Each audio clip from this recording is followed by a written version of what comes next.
So SIDEX special podcast with Amarjit. So welcome Amarjit on Beyond the Code podcast.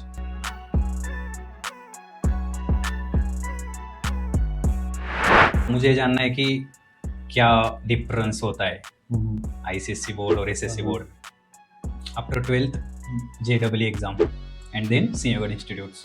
So I want to know कि एक ENTC engineering या फिर engineering में ही जाना है, इसका एक बैकबोन कहाँ से तैयार होने लगा था? बैकबोन ऐसे जैसे कि मैंने कहा कि इंडियन फैमिलीज में ज़्यादा डॉक्टर या इंजीनियरिंग इसको छोड़ के पेरेंट्स ज़्यादा प्रेफर नहीं करते हैं इधर उधर बच्चों को भेजना. ओके, सो झारखंड से पुणे. सो इस मोमेंट पे बात करते हैं कि लाइक उस वक्त ना बहुत हार्ड होता है घर को छोड़ना. आपने स्टेट भी छोड़ दिया for the sake of education. वैसे भी मेरे दिमाग में एक चीज़ क्लियर है कि जो चीज़ का सप्लाई ज़्यादा हो रहा है ना, उस चीज़ का डिमांड फिर घटने लगता है क्योंकि वो बहुत ज़्यादा मात्रा में हो जाती है तो उसकी वैल्यू कम हो जाती है. ऐसा प्लेसमेंट के लिए भी पॉइंट के लिए सोच रहे हो तो मुझे लगता है NTC is like mid point. आप इधर से किधर भी स्विच कर सकते हो. थोड़ा सा उस डिसीजन के बारे में बताइए. लाइक आपको सीडेक करना था, आपने कौन सी रिसर्च की थी कि मुझे सीडेक में जाना है और क्या रीजंस थे उसके पीछे? इंजीनियरिंग कॉलेज में भी मेरा ए ग्रेड ही रहा था, तो ये सब होने के बावजूद भी मुझे प्लेसमेंट नहीं मिला तो एक सेटबैक था मेरे लिए. लड़कियों को ज़्यादा मतलब प्रेफरेंस देने को बोला है गवर्नमेंट ने इन corporation.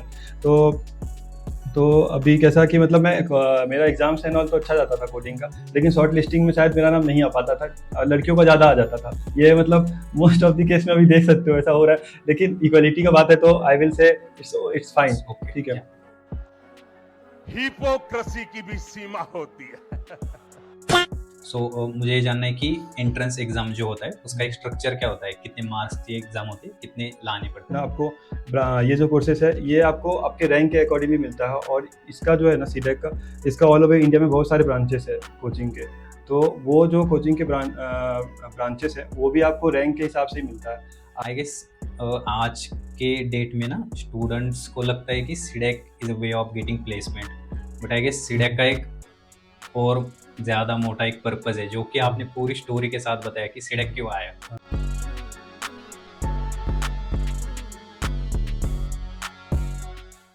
Welcome to CDAC special podcast. So आज हमारे साथ है अमरजीत, जिनसे हमने बात की है पूरी उनकी जर्नी के बारे में, from bachelors in electronics and telecommunication to CDAC, जहाँ पर कि उन्होंने अपना एक 6 मंथ्स का कोर्स कंप्लीट किया और सीडेक में ही एज ए प्रोजेक्ट इंजीनियर उनको जॉब मिल गई.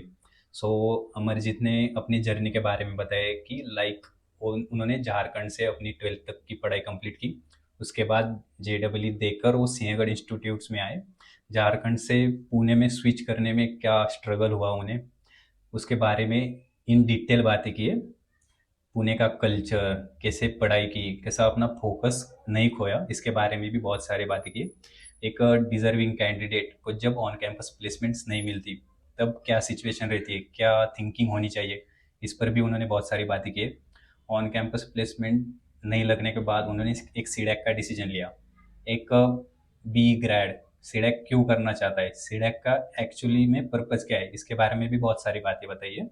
सो अगर कोई सीडेक ज्वाइन करता है तो उसके लिए क्या प्रोसीजर रहता है, कौन से एग्जाम्स रहते हैं, उसके लिए कैसे प्रिपरेशन करना होता है, इन बहुत सारी चीज़ों के बारे में बात की है.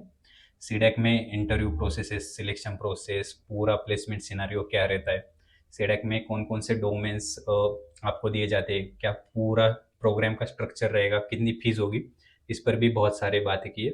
सो सीडेक अगर किसी को करना है, it's going to be very helpful podcast for them. So इस एपिसोड को लास्ट तक देखिए. So it's Amarjeet on beyond the code. Enjoy today's episode.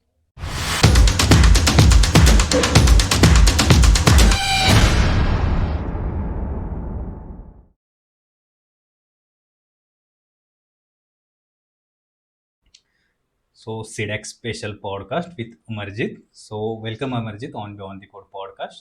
So before starting, let's just start with your brief introduction कि Beyond the Code audience को थोड़ा सा अपने बारे में बता दीजिए. Okay, thank you Swapnil, and hey audience, my name is Amarjit Kumar and I am from Jharkhand. I have done my initial studies of 10th and 12th from Jharkhand itself, after which I moved to Pune for my engineering. I have done my engineering from Sierra College of Engineering, Pune, and after which I also pursued a PG diploma course in high performance computing application programming. Currently, I am working as a project engineer for CDEC, which comes under the Ministry of IT. Okay. So Jharkhand से लेकर पुणे तक आपका एक बहुत बड़ा सफ़र रहा है। सो इस सफ़र के बारे में जानेंगे आपसे। Okay. सो बिफोर स्टार्टिंग इस पॉडकास्ट की थीम सीडेक होने वाली है। Okay. So let's just start with your schooling and early life. थोड़ा सा अपने Yeah. Family background and schooling life के बारे में बता Okay. दीजिए। सो जैसे कि मैंने कहा, मैं झारखंड से हूँ और मैं झारखंड के छोटे शहर देवघर, जो कि 12 ज्योतिर्लिंग में से एक आता है, वहाँ से बिलोंग करता हूँ। और मैंने अपना 10th और 12th वहीं से कंप्लीट किया with A grades, after which I move to Pune for my engineering, because हमारे झारखंड में ऐसे अच्छे कॉलेजेस एंड ऑल नहीं है, तो लोग उधर से मूव करते हैं अपने कैरियर को लेके। तो मैं भी उधर से मूव किया, एक ट्रॉली और एक हैंडबैग, लैपटॉप लेके अपना इधर पुणे आया। पुणे में सिएगड़ कॉलेज ऑफ इंजीनियरिंग में मेरा एडमिशन हुआ था, और वहाँ पे मैं electronics and telecommunication branch choose किया था। तो मैं 4 साल फिर इंजीनियरिंग कॉलेज में पढ़ा, और उसके बाद फिर मैं सीडेक के बारे में मुझे पता चला कि सीडेक कोर्सेज भी ऑफर करती है, और बच्चों को ट्रेन भी करती है और प्लेसमेंट भी असिस्ट करती है। तो मुझे इंटरेस्टिंग लगा वो, और उसके कोर्सेज मैंने गो थ्रू किया तो वो भी बहुत इंटरेस्टिंग लगे। तो मैं सोचा कि क्यों नहीं एक बार इसको ट्राई किया जाए। तो इसलिए मैंने फिर सीडेक का एक एग्ज़ाम होता है, वो एग्ज़ाम दिया, क्लियर किया, और मैं फिर यहाँ सीडेक पुणे में सीडेक पुणे एक्ट्स में मैं H P C A P course में पीजी डिप्लोमा में इनरोल किया। और वहाँ से मैंने फिर 6 महीने अपने ट्रेनिंग ली, जिसके बाद कि मुझे फिर सीडेक में as a project engineer deploy कर दिया गया, जो कि ministry of electronics and information technology के अंदर आता है, गवर्नमेंट का। ओके। सो बहुत सारे ऐसे स्टूडेंट्स होते हैं जो स्टेट चेंज करते हैं अपने एजुकेशन के लिए। सो आपकी जर्नी को थोड़ा सा डिवाइड करके इन डेप्थ समझते हैं, क्योंकि बहुत सारे लोग रिलेट कर पाएंगे। सो थोड़ा सा आपने बताया था शूट से पहले कि आप आईसीएससी बोर्ड से 10th तक सीखे। हाँ। तो मुझे जानना है कि क्या डिफरेंस होता है हम्म। आईसीएससी बोर्ड और एसएससी बोर्ड में? डिफरेंस तो होता है, अच्छा खासा डिफरेंस हो जाता है आईसीएसई और सीबीएसई बोर्ड में। जैसे आईसीएसई बोर्ड में हम बचपन से ही इंग्लिश में बोल रहे हैं, और आईसीएसई के जो सब्जेक्ट्स होते हैं ना, वो सीबीएसई के 1-2 क्लास आगे के सब्जेक्ट्स उनको पढ़ाए जाते हैं। जैसे हमको आई थिंक 4 या 5 क्लास से ही कंप्यूटर साइंस था।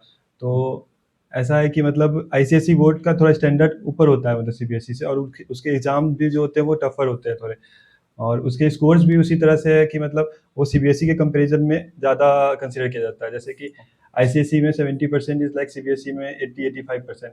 तो ऐसा है। तो ICSE was like backbone of my starting journey. Okay. So after 10th आपका एक डिसीजन रहा कि 11th 12th साइंस करते हैं, CBSE, तो हाँ। क्या इसके पीछे क्या रीज़न था? हाँ, तो मतलब मैं 10th करने के बाद सोचा था कि बेसिकली इंडियन फैमिलीज में वी नो दैट 2 ही स्ट्रीम ज़्यादा चूज़ करते हैं, इंजीनियरिंग या तो डॉक्टर। तो मैं सोच रहा था कि मैं कौन से फील्ड के लिए बनाऊँ, या फिर कौन से फील्ड में मुझे ज़्यादा इंटरेस्ट है। तो मुझे कंप्यूटर साइंस एंड मैथ ये सब में स्कोर्स अच्छे आते थे 10th तक में। तो और मेरा इंटरेस्ट भी था कंप्यूटर साइंस में, तो इसलिए मैंने साइंस की तरफ मूव करना ज़्यादा प्रेफर किया, साइंस विद कंप्यूटर साइंस। तो इसलिए मैं 11th-12th में फिर वो ले लिया, और सीबीएसई बोर्ड ले लिया था। मैं स्विच किया था आईसीएसई से सीबीएसई बोर्ड में। Okay, so after 12th JEE exam and then Sinhgad institutes. So I want to know कि एक ईएनटीसी इंजीनियरिंग या फिर इंजीनियरिंग में ही जाना है, इसका एक बैकबोन कहाँ से तैयार होने लगा था? बैकबोन ऐसे, जैसे कि मैंने कहा कि इंडियन फैमिलीज में ज़्यादा डॉक्टर या इंजीनियरिंग इसको छोड़ के पेरेंट्स ज़्यादा प्रेफर नहीं करते हैं इधर उधर बच्चों को भेजना। तो मेरा इंटरेस्ट इंजीनियरिंग में ज़्यादा इसलिए भी रहा क्योंकि मेरा फैमिली बैकग्राउंड में मेरे चाचा एंड ऑल इंजीनियर में थे। तो मैं उनको देखता था, तो मुझे भी लगता था कि I will be a good engineer someday. तो मैं उस कारण से भी हुआ, और मैं बचपन से ही थोड़ा साइंस में मेरा इंटरेस्ट अच्छा रहा है, और मैं साइंस में स्कोर भी अच्छा किया हूँ। जैसे 12th में भी 10th में भी मेरा जो वो 90-95 नंबर्स आते थे साइंस में। तो कंप्यूटर साइंस में मेरा 94 या 96 आया था 10th में, और 12th में भी ऐसे ही नंबर्स आए थे। तो बचपन से ही स्कोरिंग रहा उसमें, तो मैं उसमें ही कैरियर परस्यू करने का सोचा। ओके, सो झारखंड से पुणे। सो इस मोमेंट पे बात करते हैं कि लाइक उस वक्त ना बहुत हार्ड होता है घर को छोड़ना। आपने स्टेट भी छोड़ दिया for the sake of education. So थोड़ा सा उस डिसीजन के बारे में बताइए कि लाइक बहुत डिफिकल्टी हुई होगी, बट आज अगर देखोगे तो लगता है कि या आई डिड इट। सो थोड़ा सा उस मोमेंट के बारे में बताइए। ओके, हाँ। सो ये आपने सही बोला, मतलब जब आप कोई छोटे शहर से बिलोंग करते हो, तो कोई बड़े शहर में जाने से पहले 2 बार सोचते हो, बट जब बात करियर पे आती है तो आपको करना ही पड़ता है, क्योंकि आप अपनी फैमिली और फाइनेंशियल इंडिपेंडेंसी ये सब के लिए भी सोचते हो उतना ही। और मैं जैसे घर का सबसे बड़ा बेटा हूँ, तो एल्डर सन का भी रिस्पॉन्सिबिलिटी सबको पता ही है, एक होता है रिस्पॉन्सिबिलिटी। तो मैं 2020 में मैं पहली बार घर छोड़ के इधर आया था, तो मुझे याद है, मतलब मैं बस एक ट्रॉली और एक लैपटॉप बैग ये लेके स्टेशन पे खड़ा था और अपने ट्रेन का वेट कर रहा था। और आई वाज लाइक थिंकिंग कि मतलब पुणे कैसा होगा, मतलब वहाँ कहाँ रहना है। I was blank, I was not knowing anything about it.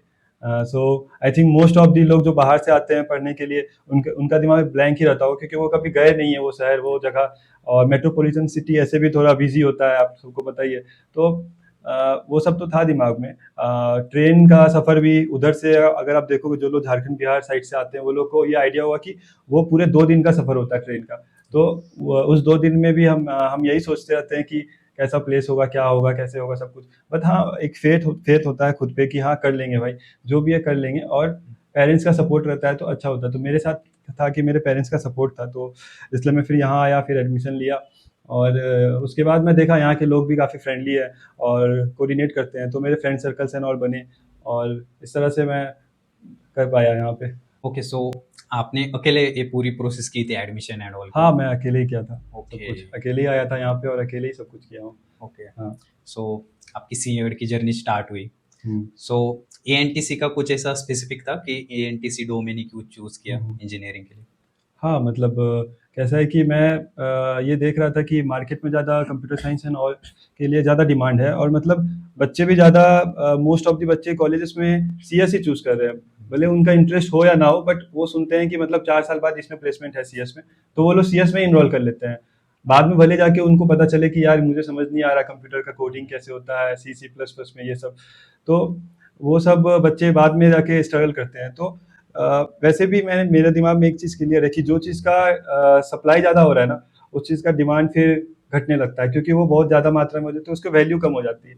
और सीएस इज समथिंग की, मतलब कंप्यूटर साइंस के जितने भी सब्जेक्ट्स है वो सारे के वीडियोस एंड ऑल, अगर आप एजुकेशन पर्पस के देखते हो तो वो यूट्यूब में ऑलरेडी अवेलेबल है। Most of the YouTubers cover कर चुके हैं। तो बट इलेक्ट्रॉनिक्स इज समथिंग जो कि आप मतलब कहीं से देख के नहीं सीख सकते हो, आपको हैंड्स ऑन करना पड़ता है उसमें। क्या होता है सर्किट एंड क्या होता है आर्डिनो एंड डिफरेंट कंपोनेंट्स, तो वो जब तक आप देखोगे नहीं, सीखोगे नहीं, तब तक आप मतलब हैंड्स ऑन किए बिना नहीं होता है। तो मेरा इंटरेस्ट इसलिए भी इसमें ज़्यादा था, क्योंकि मुझे लगा था कि सीएस की चीज़ें तो ईएनटीसी में पढ़ाई ही जाती है, थोड़ी बहुत कवर की जाती है, और ईएनटीसी वाला इलेक्ट्रॉनिक्स वाला पार्ट भी आ जाएगा, तो मैं अपना इंटरेस्ट फाइंड आउट कर पाऊंगा ड्यूरिंग द कोर्स कि मेरा इंटरेस्ट ज़्यादा कहाँ हो रहा है, इलेक्ट्रॉनिक साइड में या कंप्यूटर साइंस में। और अगर आप बात करोगे तो ये इलेक्ट्रॉनिक्स है, ईएनटीसी जो है उसमें सिर्फ इलेक्ट्रॉनिक्स का नहीं होता है, सीएस के भी सारे सब्जेक्ट्स होते हैं। मतलब most of the programming languages इसमें भी, जैसे सी प्लस प्लस, जावा हो गया, पाइथन हो गया, अलग अलग तरह के डीएसए इसमें भी पढ़ाए जाते हैं। तो I think this is a kind of mid, मतलब आप अगर कंफ्यूज हो अपने कैरियर पॉइंट में 12 के बाद कि इंजीनियरिंग में कौन सा ब्रांच ले, सीएस ले, ईएनटीसी ले, या कोई और ब्रांच ले, और आपको ऐसा प्लेसमेंट के लिए भी पॉइंट के लिए सोच रहे हो, तो मुझे लगता है ENTC is like mid mid point, आप इधर से किधर भी स्विच कर सकते हो। और ईएनटीसी में थोड़ा ये भी है कि आपको पढ़ना ज़्यादा पड़ता है, क्योंकि उसमें थोड़े मैथ्स के लॉजिक्स एंड ऑल, अलग अलग फार्मूला है, फिर बहुत सारे चीज़ें हैं ईएनटीसी में जो थोड़ा डिफिकल्ट होता है as compare to different branches. तो अगर आप इसमें अच्छे कर ले रहे हो ना, तो आप फिर आप प्लेस्ड हो या ना हो, आप जीवन में कहीं ना कहीं पहुंच ही जाओगे। और वैसे भी एक इंजीनियर जो है कभी ऐसे बैठता नहीं, वो कुछ ना कुछ कर ही लेता है अपनी लाइफ में। तो इसलिए ऐसा था मेरा। After 12th hmm. And at that time of the age की जॉब ने अभी बताया आपकी क्या थिंकिंग थी हाँ, अबाउट हाँ। Choosing ENTC? हाँ, हाँ। I guess it's really a great way of thinking hmm. कि आपकी थॉट प्रोसेस क्या होनी चाहिए जब आपको डोमेन चूज करना है। हम्म। ऐसा अगर हर कोई थिंकिंग करने लग गया तो आई गेस कंसल्टेंट की ज़रूरत नहीं पड़ेगी बहुत सारे बच्चों को। Okay. Okay, so starting with Sinhagad journey, आपका पूरा एक 4 साल का सफ़र रहा है सिंहगढ़ में। Hmm. So if I have to ask कि अगर किसी को एएनटीसी हम्म। में सिंहगढ़ में एडमिशन लेना है, हम्म। आपकी क्या एडवाइस रहेगी? बिल्कुल ले सकता है, अच्छा है। मतलब ऐसा ब्रांच देखोगे तो अच्छा है, और कॉलेज भी शेगर कॉलेज अच्छा है। It's depend on the student, बहुत ही स्टूडेंट अच्छे अच्छे कॉलेजेस में भी जाके गलत काम ही करते हैं, तो वो 4 साल अपना ऐसे ही निकाल देते हैं। और कुछ बच्चे होते थे टायर 3 कॉलेज से भी जो है ना, अच्छे अच्छे मैंग या फैंग कंपनीज निकाल लेते हैं। तो वो बच्चों पे डिपेंड करता है और उसके ग्रुप सर्कल पे डिपेंड करता है कि वो आने के बाद कैसा ग्रुप सर्कल बनाता है अपना, ठीक है। तो बच्चों को भी अपना अपना माइंडसेट होना चाहिए क्लियर कि मतलब जब वो कॉलेज में जाए तो वो बहुत अपना आइसोलेटेड रखे ग्रुप, और बहुत सोच समझ के अपना ग्रुप चूज करे, क्योंकि जब वो कॉलेज जाता है तो उसको वो फ्रीडम मिलता है जो उसको चाहिए रहता है माँ बाप से, बाहर घर से। तो बहुत ज़्यादा ही वाइजली उसको सोचना चाहिए। और जब भी भटकने का या डाइवर्ट होने का ऑप्शंस आता है तो उसको अपनी फैमिली और वो रीजन सोचना चाहिए। जैसे मेरा पर्सनल तो ये रहा शुरू से ही कि मतलब मैं इतने दूर से आया था तो मैं एक पर्पस से आया था, ठीक है। तो मैं जब भी भटका हूँ डाइवर्ट होने के लिए, मेरे को ऑप्शंस मिले भी है ना, तो मैं वही थॉट प्रोसेस अपना वापस से बैकग्राउंड में चलाता था कि मैं उस दिन स्टेशन पे खड़ा था और मैं सोच रहा था परिवार एंड फैमिली एंड ऑल की बात में।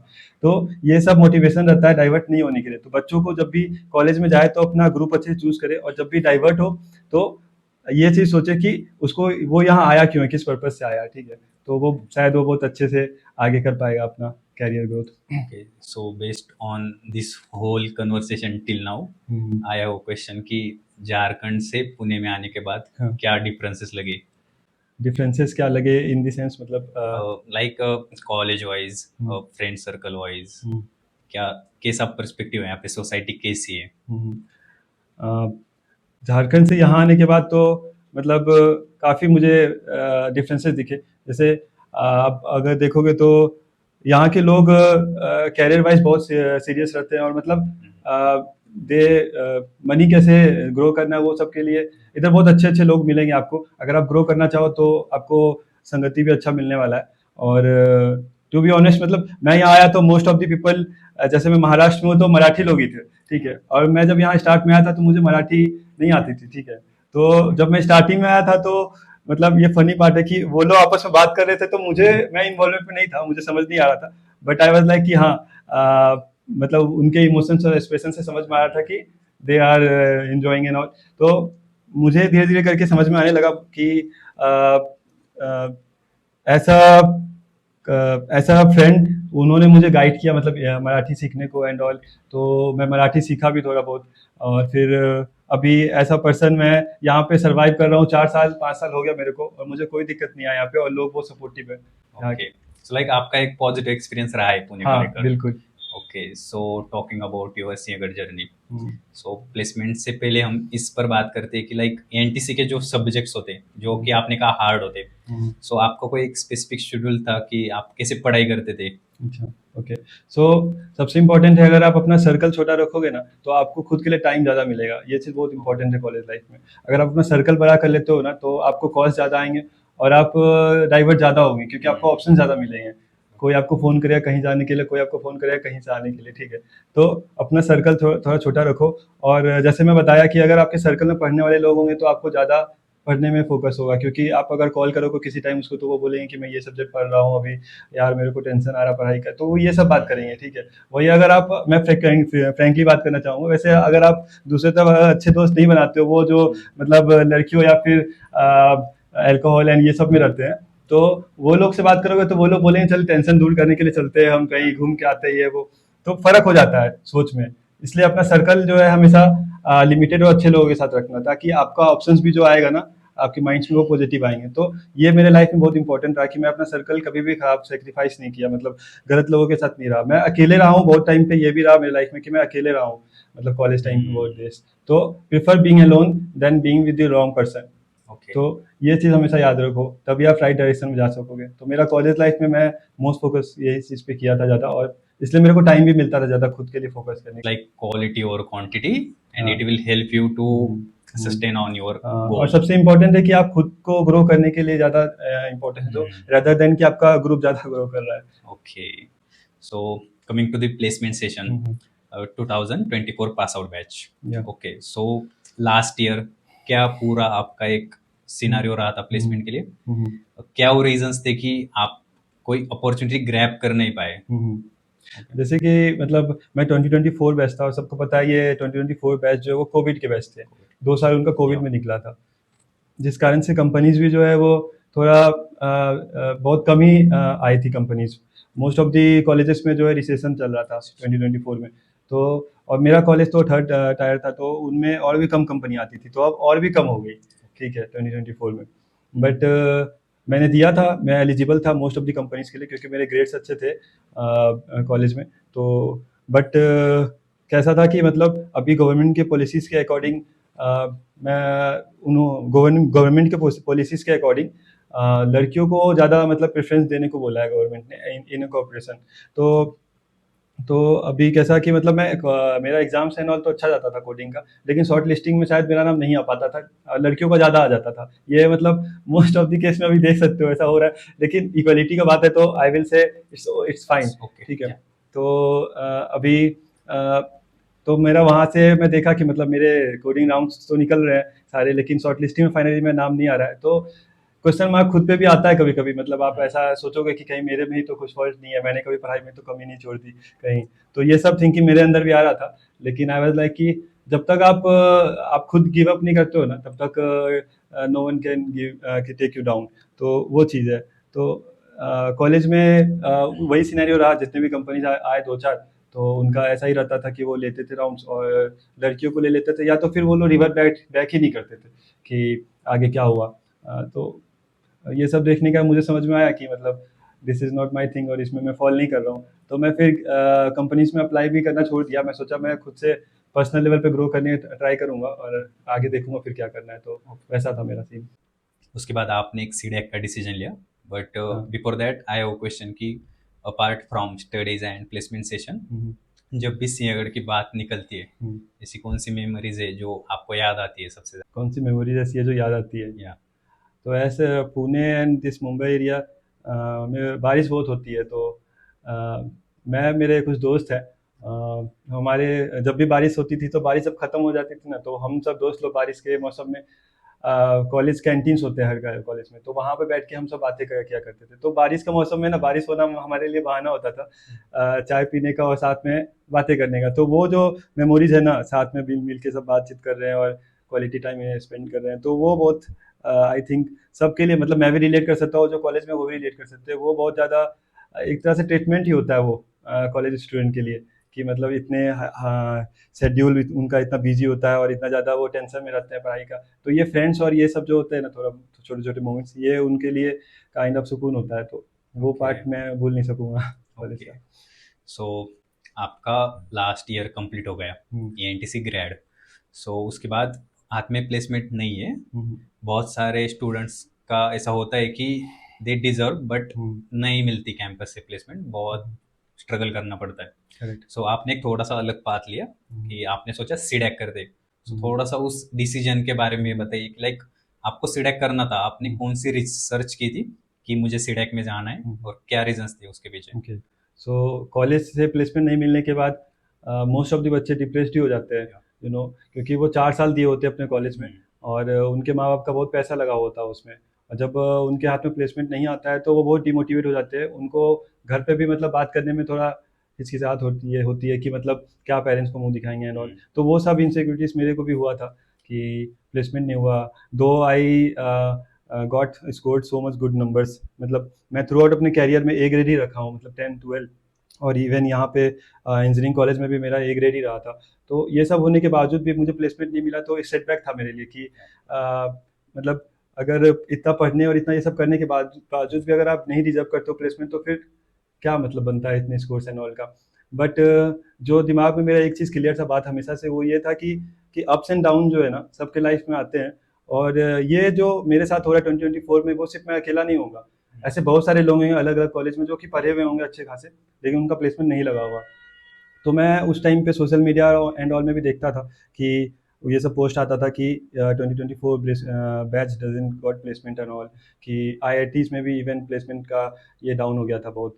तो मुझे लगा कि ये सबके साथ हो रहा है, तो मुझे ऐसा पर्सन खुद ये पेन अपने अंदर लेना कि मेरे अंदर कुछ गलत है, ये गलत बात हो जाएगा खुद के साथ। तो ये चीज़ मैं कभी नहीं लिया कि मतलब मेरे में कुछ गलती है, क्योंकि मैं अपना 100% दे रहा था। तो वहाँ पे फिर मैं थोड़ा अपना सोच चेंज किया कि अभी कॉलेज से तो नहीं हो रहा है और कॉलेज में नहीं हो पा रहा मेरा कुछ, तो मैं क्यों ना अपना स्किल सेट पे डेवलप करूँ और दूसरे अपॉर्चुनिटी को देखूँ मैं, ठीक है। तो वो चीज़ पे फोकस ज़्यादा, वैसे भी जब प्रॉब्लम आता है लोग को तो अपॉर्चुनिटीज़ ढूंढना चाहिए इंसान को, ना कि वो प्रॉब्लम को इम्प्लीमेंट, उसी प्रॉब्लम के बारे में सोचते रहना चाहिए। तो मैं उस टाइम पे रिसर्च करना चालू किया कि मतलब और क्या ऑप्शंस हो सकते हैं जिसमें मैं जा सकता हूँ, जहाँ से मेरा कैरियर ग्रोथ हो सकता है। तो मैंने बहुत सारे ही ट्राई किया मतलब ऑप्शंस। तो मुझे उस दौरान ही सीडैक के बारे में पता चला। CDAC stand for central of development of advance computing. ये ministry of electronics and IT के अंडर में आता है। और ये जो है सुपर कंप्यूटर के लिए बेसिकली यूज़ होता है। तो इसका मैं आपको थोड़ा बैकग्राउंड दे देता हूँ सीडैक का। सो सीडैक जो है वो ऐसा था कि एक टाइम था जब इंडिया के पास सुपर कंप्यूटर खुद का नहीं था। तो वो अमेरिका से यूएस से मांगा था हेल्प कि मुझे सुपर कंप्यूटर चाहिए, क्योंकि उस टाइम पे जो है ना फ्लड और ये बहुत ज़्यादा इंडिया में आ रहा था। तो उसके कैलकुलेशंस के लिए, वेदर फोरकास्टिंग के लिए उनको सुपर कंप्यूटर का जरूरत था। तो वो यूएस से हेल्प मांगे थे कि हमें सुपर कंप्यूटर चाहिए कैलकुलेशंस करने के लिए, ताकि हम फ्लड प्रिडिक्शन कर सके और लोगों को बचा सके। तो यूएस गवर्नमेंट ने कोई रीज़न रहा होगा प्राइवेसी का, तो उन्होंने डिक्लाइन किया था ये ऑफर। तो इंडिया को सेटबैक मिला कि मतलब खुद का नहीं है तो कैसे होगा। तो इंडियन के कुछ लोग जो हैं वो लोग खुद से सोचे कि हम क्यों ना खुद का ही सुपर कंप्यूटर बनाएं। तो ये सोच के साथ वो लोग आगे बढ़े और सक्सेसफुली वो लोग सुपर कंप्यूटर बना लिए थे। तो जब वो सुपर कंप्यूटर बन गया था तो अब था कि अब वो सुपर कंप्यूटर को मैनेज और ये सब कौन करेगा। तो उसके बाद ये ऑर्गेनाइजेशन बनी, centre development of advance computing. ये एडवांस कंप्यूटिंग इसीलिए क्योंकि ये नॉर्मल कंप्यूटर से थोड़ा अहेड है, सुपर कंप्यूटर एंड ऑल। तो वो उसको अब ट्रेन एंड ऑल करने के लिए जो है उस पर वर्क करने के लिए लोग चाहिए थे। तो इनको ये चीज़ रियलाइज़ हुआ कि अब सुपर कंप्यूटर तो बना लिए and we have our own, India has proudly their own super computer. But अब इसको ऑपरेट करने के लिए और इसके बाद और आगे बढ़ाने के लिए इसके सीरीज़ को उनको चाहिए थे वर्क पावर। तो वो इसलिए अब जो है इस सुपर कंप्यूटिंग एंड ऑल के लिए ट्रेनिंग सेशंस सोचे कि क्यों ना हम बच्चों को ट्रेन करें इसमें और उनको बाद में हम यूज़ कर सकते हैं। तो इस कारण से उन्होंने फिर एक अलग से इंस्टीट्यूट ही खोला सीडैक का, सीडैक एक्ट्स नाम से। ठीक है। तो उसके अंदर वो क्या करते हैं, बच्चों को इनरोल लेते हैं अपने कोर्सेज में थ्रू एग्ज़ाम, इंट्रेंस एग्ज़ाम। और वो इंट्रेंस एग्ज़ाम क्वालिफाई करने के बाद आप इसमें आते हो और वो आपको ट्रेन करते हैं। और ट्रेन करने के बाद जो है आप रेडी टू डिप्लॉय होते हैं। मतलब ये बाकी ट्रेनिंग सेंटर्स की तरह नहीं होता है, ये थोड़ा उससे एडवांस होता है, क्योंकि इसमें आप आपको जैसे आप किसी कंपनी में आप सिलेक्शन हो जाता है तो आपको पहले ट्रेनिंग पीरियड में रखते हैं वो। तो वो ट्रेनिंग पीरियड में वो सिखाते हैं डिप्लॉय करने के लिए। ठीक है। तो वैसा ही ट्रेनिंग हमको वहाँ मिलता है सीडेक में, रेडी टू डिप्लॉय। उनका मिशन ये है कि रेडी टू डिप्लॉय, मतलब इसके बाद इनको कोई ट्रेनिंग का जरूरत नहीं है इन बच्चों को। ये रेडी टू डिप्लॉय है, मतलब सीधे आप इसको प्रोजेक्ट में बैठा सकते हो ये सब बच्चों को। तो मुझे ये सब रिसर्च करने का पता चला, तो मुझे सीडेक इंटरेस्टिंग लगा। और दूसरी चीज़ थी कि मतलब सभी प्राइवेट कंपनीज एंड ऑल ये सब की तरफ जा रहे थे और most of the MNC company के लिए वर्क करते हैं। तो वो इन्वायरमेंट मुझे थोड़ा सही नहीं लग रहा था मुझे खुद के लिए एज अ पर्सन। तो मैं थोड़ा गवर्नमेंट एंड इंडिया को भी कंट्रीब्यूट करने का सोचता था शुरू से ही, बचपन से, कि कुछ अपने गवर्नमेंट या अपना इंडिया के लिए कंट्रीब्यूट करूँ। तो इस कारण से मुझे ये थोड़ा इंटरेस्टिंग लगा कि क्यों ना कुछ ऐसा किया जाए जिससे मैं इंडिया को कंट्रीब्यूट कर सकूँ कुछ छोटा सा ही।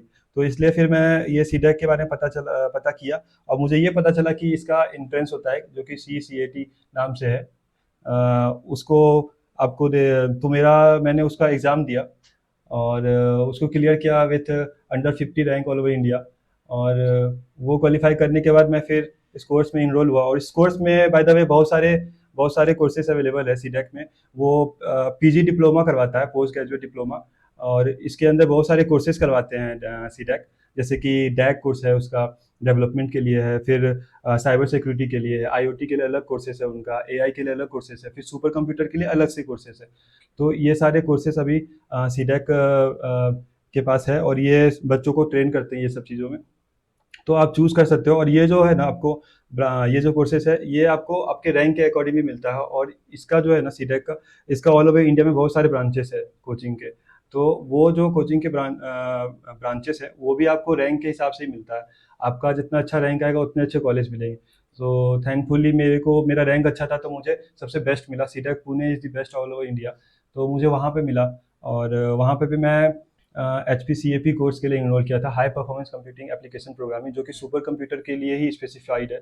क्योंकि मेरा विजन था कि मतलब थोड़ा इंडिया एंड ऑल को कंट्रीब्यूट करूं। और ये थोड़ा नीच डोमेन है कि मतलब सुपर कंप्यूटर एंड ऑल पढ़ना तो इसमें ज़्यादा पढ़ता ही है। और मेरा बैकग्राउंड ENTC का रहा है तो शुरू से ही पढ़ाई में रहा हूँ मैं। तो मेरे लिए बिग डील नहीं था ये लेने के पहले सोचना। तो मैं फिर HPCAP कोर्स में इनरोल किया, यहाँ पे आया। फिर मुझे एक्सपेक्टेड नहीं था कि इतना अच्छा माहौल होगा यहाँ का। मुझे लगा था जैसे बाकी कॉलेजेस का माहौल होता है वैसे यहाँ भी माहौल होगा। अटेंडेंस लगाओ, पढ़ो ना पढ़ो, किसी को कुछ टेंशन नहीं है उसका, आप जा सकते हो।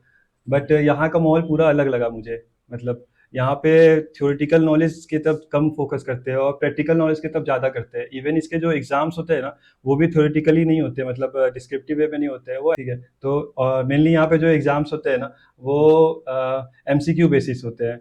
मतलब वो एमसीक्यू बेसिस इसलिए होते हैं कि बच्चों का focus more on practical knowledges हो, क्योंकि अगर उनका प्रैक्टिकल नॉलेज अच्छा होगा तो ही वो एमसीक्यू में वैसे क्वेश्चन सॉल्व कर पाएंगे, ठीक है। तो इसलिए मतलब इनका ज़्यादा फोकस सीडा का ये रहता है कि बच्चों को ट्रेन किया जाए, रेदर देन लर्निंग उसका ज़्यादा बढ़ाने से ज़्यादा वो चीज़ पे फोकस करते हैं। तो इसमें बहुत सारे सब्जेक्ट थे मेरे, वो सब क्लियर करने के बाद फिर आपका एक एग्ज़ाम होता है सीटेक का भी लास्ट में, जो उसका भी ऑल ओवर इंडिया रैंक पे एग्ज़ाम होता है लास्ट में।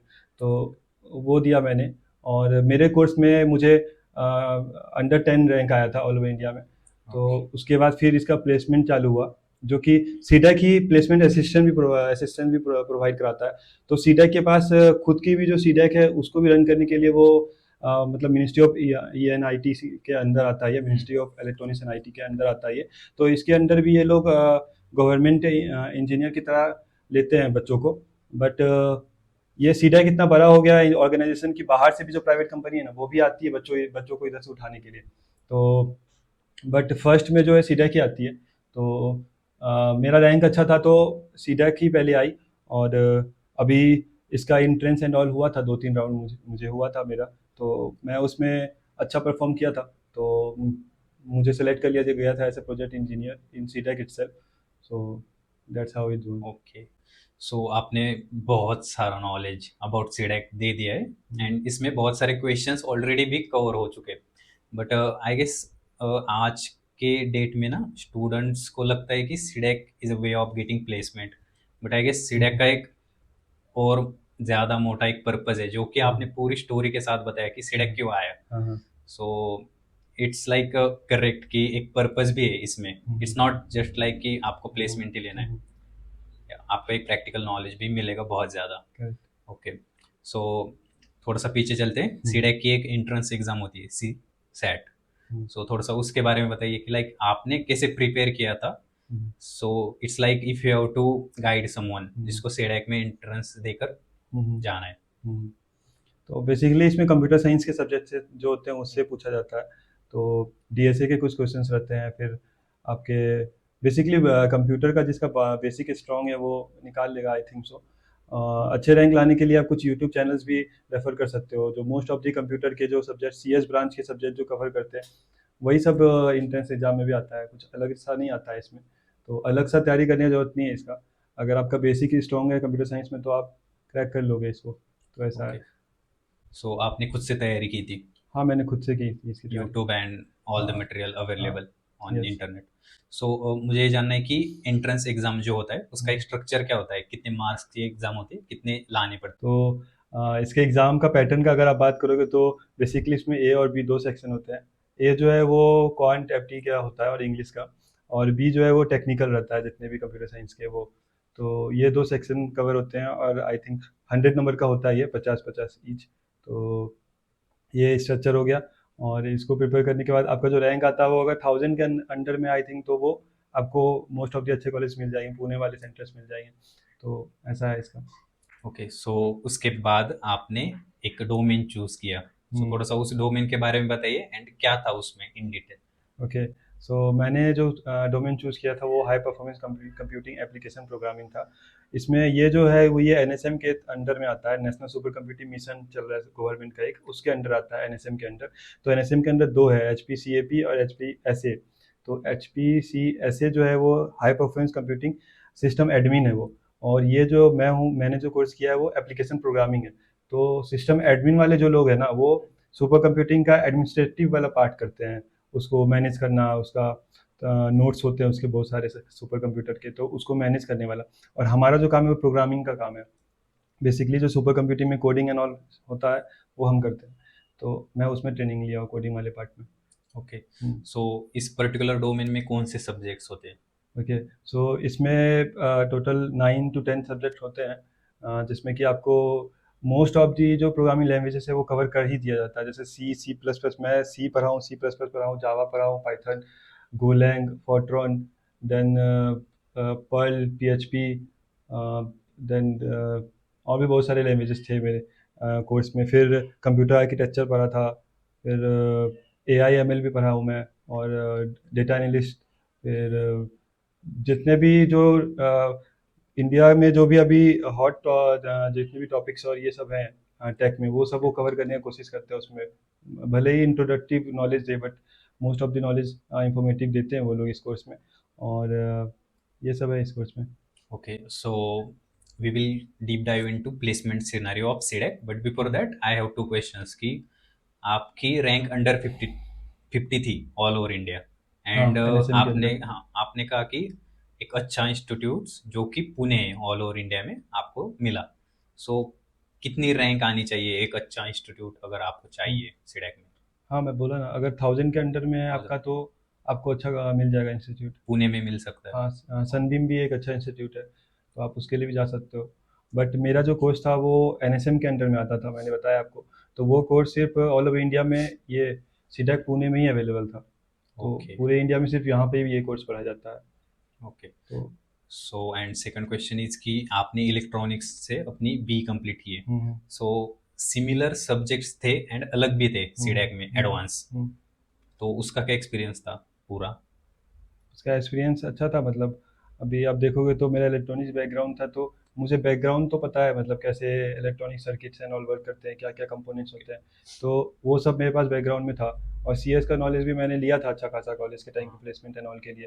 तो वो दोनों नॉलेज मेरे पास प्रायर नॉलेज ही था, तो मुझे सुपर कंप्यूटर एंड ऑल के बारे में जानने को ज़्यादा टाइम मिला उसमें। तो ओके, मैं वो ज़्यादा एक्सप्लोर किया, और उसके कंपोनेंट्स और उसके वर्क फ्लो और प्रोग्रामिंग लैंग्वेजेस वो सब ज़्यादा ये किया मैं। जैसे अब अभी अगर थोड़ा सा मैं अगर इंट्रोडक्टिव दूँ, वैसे तो समझने के लिए ये सब समझना पड़ेगा programming language.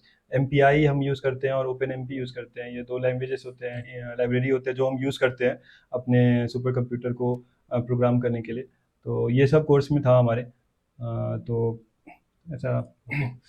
The reason behind asking that question कि सपोज एक स्टूडेंट है हम्म, जिसने अपना बी कंप्लीट किया है कंप्यूटर साइंस में, hmm, and he goes for CDAC और वो वहाँ पे जाके डेक चूज करता है, ओके। फिर वो वही सब्जेक्ट वहाँ पे जाके फिर से सीखेगा, प्लेसमेंट लेगा। हाँ, हाँ, so you can justify your CDAC कि हम्म, आपको कुछ सीखने को मिला, मगर हम्म, वो वहाँ पे आके वही सीख रहा है हम्म, प्लेसमेंट के लिए। हम्म, सो ऐसे स्टूडेंट्स भी होते हैं वहाँ पे, सो उनका हम्म। क्या माइंडसेट रहता है? उनका माइंडसेट का बात करें तो वो लोग मतलब सी डैक जो है, वो उसका जो डैक कोर्स का अगर आप बात करो, तो डैक कोर्स भी काफ़ी इंटेंस कोर्स होता है। उसमें 6 महीने के अंदर में बहुत सारे टॉपिक्स कवर किए जाते हैं। ऐसा फुल स्टैक डेवलपर ही बना दिया जाता है उनको। तो और वो भी जो उनके टीचर्स होते हैं वो हाईली क्वालिफाइड टीचर्स होते हैं, मतलब इधर उधर के टीचर नहीं रहते, वो highly paid and highly qualified government के थ्रू रहते हैं वो। तो आई थिंक कॉलेज से तो अगर जो बच्चे कॉलेज में ज़्यादा ध्यान नहीं दिए हैं, हम्म, तो उनको ये रहता है दिमाग में कि मेरे को प्लेसमेंट नहीं मिला है कॉलेज से, तो उनको पहले ही रियलिटी चेक मिल गया रहता है। तो ओके, वो उनके पास एक अपॉर्चुनिटी जब और आता है ना, तो वो शायद से सीरियस हो जाते हैं थोड़ा 6 महीने के लिए, कि अब हो गया जो भी हुआ, लास्ट में मेरा प्लेसमेंट नहीं लगा है। तो उनको दिमाग में ये टेंशन रहता है, इसलिए आई थिंक वो ज़्यादा सीरियसली लेते हैं इसको और पढ़ते हैं 6 महीने अच्छे से, और इसलिए शायद प्लेसमेंट भी अच्छा हो जाता है फिर उनका ओके। सीधा सो के थ्रू। सीडेक में जो जो डोमेन्स अवेलेबल है हम्म। उनकी फीस अलग अलग रहती है हर कोर्स के लिए? आ, हाँ, थोड़ी बहुत होती है ऊपर नीचे फीस। लाइक क्या रेंज होती है एवरेज? एवरेज 1 लाख के आसपास रहता है। Okay, hmm, so let's talk about CDEC timeline and structure of the programme की 6 मंथ का आपका ड्यूरेशन रहेगा। हम्म, सो इफ आपको एक गाइड करना है एक हम्म, फ्रेशर या फिर स्टूडेंट को जो कि हम्म, सीडेक में जाने वाला है, कितनी पढ़ाई करनी पड़ेगी, क्या टाइम टेबल रहता है, शेड्यूल क्या रहता है पूरे दिन का? हम्म। नहीं, यहाँ पे अगर आप आओगे सीटेक में, तो पढ़ाई तो बहुत ही ज़्यादा करनी पड़ती है यहाँ पे। यहाँ तक कि हमारा जो रूटीन रहता है वो सुबह 8 बजे से रात के 8-9 बजे तक चलता है हमारा क्लासेस। तो बहुत ज़्यादा हेक्टिक रहता है शेड्यूल। बट ये चीज़ है कि इस शेड्यूल को अगर जो इंसान मैनेज कर लेगा ना, वो डेफिनेटली कहीं ना कहीं अच्छी जगह प्लेस्ड हो जाएगा। तो हमारा जो क्लासेस एंड ऑल है वो 8 ओ क्लॉक से चालू होता था, बीच में हमको ब्रेक्स मिलता है था, फिर लंच ब्रेक भी था। तो उधर ही कैंटीन एंड ऑल अवेलेबल है आपको सीटेक में, हर सेंटर्स में है अवेलेबल अवेलेबल। तो आप काफ़ी हेक्टिक शेड्यूल रहता है, क्योंकि वो 6 महीने में जो है ना most of the engineering colleges के जितने सब्जेक्ट इंपॉर्टेंट है वो सारे कुछ कवर कर देते हैं। तो आप समझ सकते हो 4 साल का नॉलेज वो लोग 6 महीने में देने की कोशिश कर रहे हैं बच्चों को। तो वो कितना इंटेंस होता होगा। इवन कभी कभी आपको सैटरडे संडे भी क्लासेस हो सकते हैं, ठीक है। तो ऐसा रहता है, तो इंटेंस तो है बहुत, लेकिन अगर आप कर लिए तो आप अच्छी जगह होगे फिर। So now we are in the last part of this podcast. Hmm, So CDAC के प्लेसमेंट सिनारियो क्या रहते हैं, क्या स्ट्रक्चर होता है प्लेसमेंट्स का? लाइक आपके पास लिमिटेड कॉल्स होते हैं, एक एग्जाम भी देनी पड़ती है। हम्म। सो थोड़ा सा उस प्रोसेस के बारे में बताइए। ओके, सो सीसी, ये सॉरी, ये जो अपना सीडेक है, इसमें at the end of the course आपको एक एग्ज़ाम देना पड़ता है जो कि सीसी एग्ज़ाम के नाम से जाना जाता है।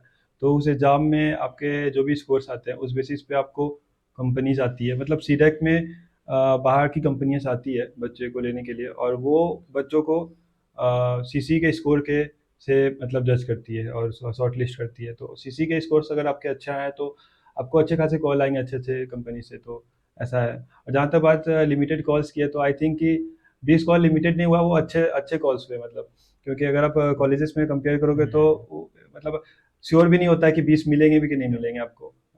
तो यहाँ तो एटलीस्ट आपको पता है कि आपको जो एटलीस्ट 20 कॉल्स कॉल्स जो प्रोवाइड कर रहा है, तो आपके पास इतने सारे अपॉर्चुनिटीज़ हैं उपलब्ध। तो आई थिंक कि इसको पॉजिटिवली लेना चाहिए बच्चों को, और ये बहुत अच्छा अपॉर्चुनिटी है बच्चों के लिए, मतलब कैरियर ग्रोथ करने के लिए, कैरियर में जाने ओके। के लिए।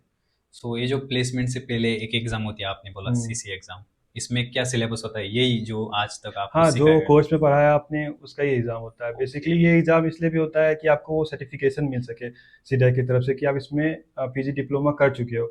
जैसे अभी आप एआई का कोर्स लो या फिर डेवलपमेंट का कोर्स लो, तो उनको भी तो ये चीज़ होना चाहिए ना कि आप जो है उसमें ट्रेंड हो। तो इस कारण से वो ओके। सीसी एग्ज़ाम लेते हैं। और वो एग्ज़ाम अगर आप क्वालिफाई कर ले रहे हो अच्छे नंबर से, और उसमें आपके सर्टिफिकेशंस में अगर ग्रेड्स अच्छे हैं, तो उसका भी बहुत ज़्यादा वैल्यू है मार्केट में, क्योंकि इसके एग्ज़ाम अच्छे लेवल पे होते हैं, मतलब क्वेश्चंस अच्छे लेवल पे आते हैं। तो वो एक उसके लिए भी एग्ज़ाम होता है compulsory. Okay. So this is last question कि आपका खुद का एक ड्राइव हुआ सीडेक की कंपनी के लिए, हम्म, प्रोजेक्ट इंजीनियर। सो उसका एक आपने प्रोसीजर बता दिया कि राउंड्स हुए थे। हम्म, सो थोड़ा सा इन डिटेल बता दीजिए उन राउंड्स के बारे में। क्या हम्म, क्या राउंड्स थे, इंटरव्यू एक्सपीरियंस क्या था, अगर हम्म, किसी को सीडेक में अपेयर करना है इस रोल के लिए? हम्म। ठीक है, तो सीडैक में जो सबसे पहली कंपनी आती है वो सीडैक खुद ही होती है। मतलब खुद जैसे गवर्नमेंट सीडैक जैसे कि मिनिस्ट्री ऑफ आईटी के अंदर आता है, गवर्नमेंट के ministry of electronics and IT के अंदर आता है, तो उसके अंदर भी हायरिंग्स होते हैं। तो जब ये खुद के ही बच्चों को ट्रेन कर रहे हैं तो पहले प्रेफरेंसेस इनको ही देते हैं कि, तो जो फर्स्ट जो है वो सीडैक आती है प्लेसमेंट के लिए, तो उसमें कुछ बच्चे प्लेस्ड होते हैं। फिर जो बच्चे बच जाते हैं उसके लिए बाहर से कंपनीज भी आती है रिक्रूट करने के लिए। और तो इस तरह करके चलता है इसका प्लेसमेंट सेशन, और ऐसा ही है। ओके। सो आपका क्या एक्सपीरियंस था, interview okay, and all rounds? मेरा एक्सपीरियंस, मेरा पर्सनल तो मैं मेरा फर्स्ट कॉल था सीडैक की तरफ से। तो सीडैक ने मतलब सीडैक एक जगह बुक किया रहता है उसके लिए, इंटरव्यू एंड ऑल के लिए, जहाँ पे ये सब कंडक्ट होता है। तो वहाँ पे मेरा पहला ही कॉल था, मैं गया वहाँ पे, और वहाँ पे आई थिंक 2 या 3 राउंड हुए थे मेरे। और उसमें जितने भी मैंने कोर्स में पढ़ा था वो सब के बारे में पूछा गया था मेरे को, और मैंने सारे का जवाब सही से दिया था। तो मेरा उस दिन शाम तक मुझे रिजल्ट आ गया था। मुझे मेल आ गया था कि you have been offered from CDAC as a project engineer. तो शाम तक हमको पता चला था रिजल्ट, और हम तो बहुत खुश थे फिर। ओके। हाँ। So it's a whole CDAC journey. Hmm, so एक ना ग्रेटफुलनेस की फीलिंग होती है कि आपने बहुत स्ट्रगल किया, हम्म, ऑन कैंपस आपको हम्म, प्लेसमेंट नहीं मिली, सीडेक कंप्लीट किया, बहुत अच्छी भी प्लेसमेंट हम्म, मिल गई। हम्म, सो आज की डेट में क्या फील होता है जब आप एक अच्छी पोजीशन पर हो, हम्म, जहाँ पर कि आपको होना चाहिए था, आप डिजर्व भी हम्म, करते हो? हम्म। सो कैसा लगता है आज? अ, बात करें कैसा लगता है का, तो मतलब मैंने अपने लाइफ में बहुत सारे स्ट्रगल देखा है, लेकिन जो सबसे इम्पोर्टेंट ये है कि जो मतलब जैसे मैं बहुत बाहर से आ रहा हूँ, मतलब छोटे टाउन से आ रहा हूँ, तो बहुत सारे सपने होते हैं, ठीक है। तो जब आप बड़े शहर में आते हो तो वो सपने को हमेशा होल्ड करके रखना चाहिए इंसान को। और मेरे पास बहुत सारी सिचुएशंस ऐसे, जैसे 12 के मतलब ये इंजीनियरिंग के बाद जो गैप था, उस टाइम पे मैं घर जाने के लिए सोचता था, लेकिन मैं सोचता था घर जाके मतलब क्या मुँह Okay. दिखाऊंगा घर वालों को, क्योंकि वो इतने दूर भेजे थे मुझे पढ़ने के लिए, और मैंने पढ़ाई किया भी। बट द सीन वाज मेरे को प्लेसमेंट नहीं मिला। तो बी स्ट्रांग। और जब ये चीज़ है कि टाइम जो है ना वो चेंज होता है हमेशा, ठीक है। बट टाइम के साथ जो है आपको सर्वाइव करना ज़रूरी है। मतलब अगर आपका बैड टाइम आया है तो आप गिव अप मत करो, आप होल्ड करके रखो अपने आप को, क्योंकि जितना जल्दी बुरा समय आता है उतना जल्दी चले भी जाता है, ठीक है। तो ये है, यही मेरा जब टाइम था तो मैंने स्ट्रगल किया।